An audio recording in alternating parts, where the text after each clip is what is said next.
Let's learn how to find TRC-20 address in Binance.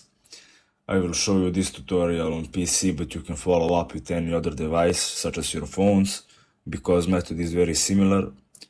So without any delay anymore, let us start by opening our Binance application.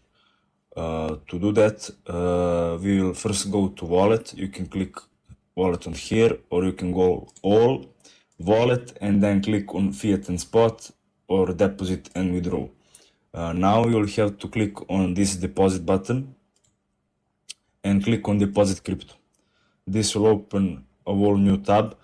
Now you will have to search a coin you want to add. For example, I will add USDT. Select network. Now you will have here to find TRC-20. As you can see, it's first in a row for me here.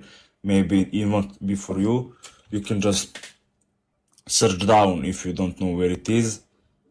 Now click on it and you will get the address. I never did this, so I will have to click on get address button, and now address will load. You can save this address, take a photo of it, copy, send to someone, and do whatever you want. That's it. So thanks for watching and see you in the next video.